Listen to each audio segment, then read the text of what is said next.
Templates are a great way to start many projects, and the templates do not have to be complete. As you can see, we have added items to here that do not have item codes assigned to them simply by typing them in to fill out the template. Whenever you insert a row to put in an item such as this stakeout lot we have here, you'll notice the sequence inserts a number. You can resequence after you're finished with the template or any time during the development of your template by going to the bid menu and resequence bid items, and that will put the line items back in order. And this will be important down the road when you refer to lines. To regress just for a moment to talk a little bit about building a template. This particular template was started by another template that is blank. I'm going to load that up now. And on this template, we just have what we call header records in here. You can the blue lines, and you can make any kind of organization for a template. And these simply are just for clarity.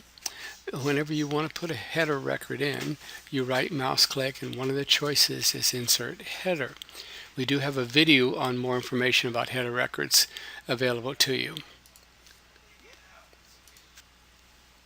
This template was developed by going to item selection and going to each one of the categories, and we've got these header records here. We double click on it, and we just went down through and double clicked and added them basically to an empty bid. Once we got it in the empty bid, we inserted items.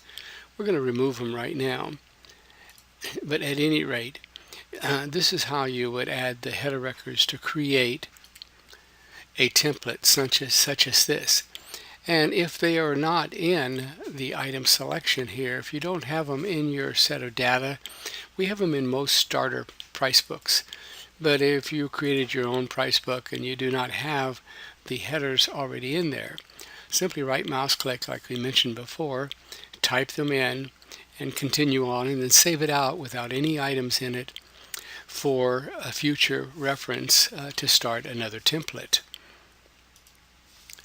We're going to go back and pull up that template that we were building, assuming that you used, this is your first time building the template. You want to save the template out, and you'll go to File menu, that is, Save Bid As. And under the bid category, we have several of these built up. Usually in the starter bids, you'll have similar lists, but just pick the template bid. This will be important after a while, so that you'll see why bid categories are a great benefit. And give it a code and a name, and assign the bid category. In this case, like I said, template. We're going to cancel this out because we've already saved this. To use a template bid, the procedure would be to go to the File menu, and New Bid dialog box comes up. Next, the bid category, you would select your template bids. Here would be a list of all the bids that are templates because of selecting template bids as the bid category. So we're going to select this one. Then we're going to go down and give it a bid code, and I'm just going to pick 105, and a bid name. We're going to call it Jones Job or Jones Residence.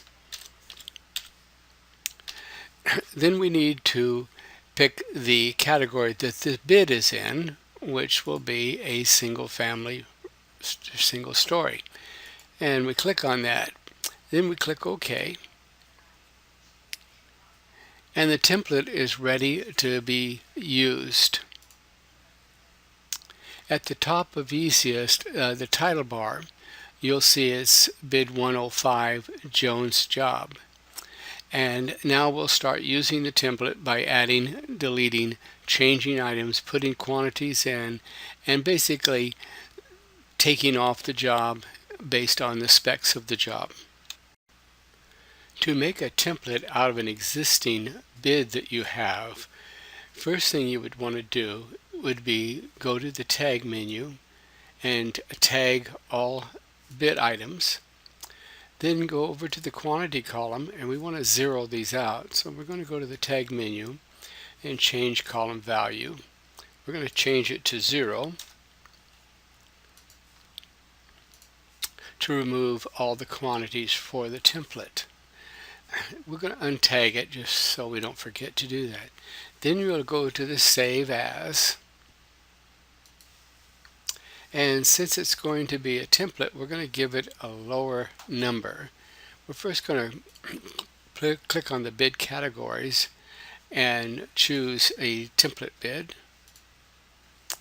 And I'm going to give it bid 15. Let's call it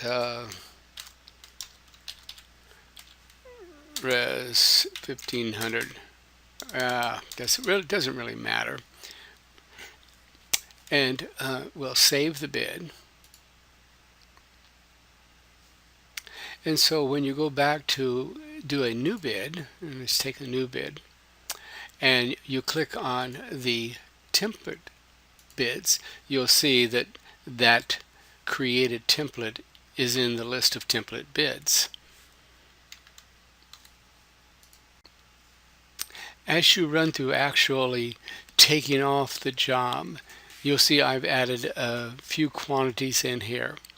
But if there are things that are in the job that you don't need, for instance, if I didn't need rough carpentry contract because I was going to head and use unit cost for each one of those, just highlight it and remove it from the estimate. Also, 14 weeks I have up here at $1,000 a week. Let's say it's $750 a week. And basically, you modify the job, you can change descriptions, substitute items, and basically finish up by adding overhead and profit. On other videos, we will show more detail of how to use the bid item list, but this concludes the template, using the template bids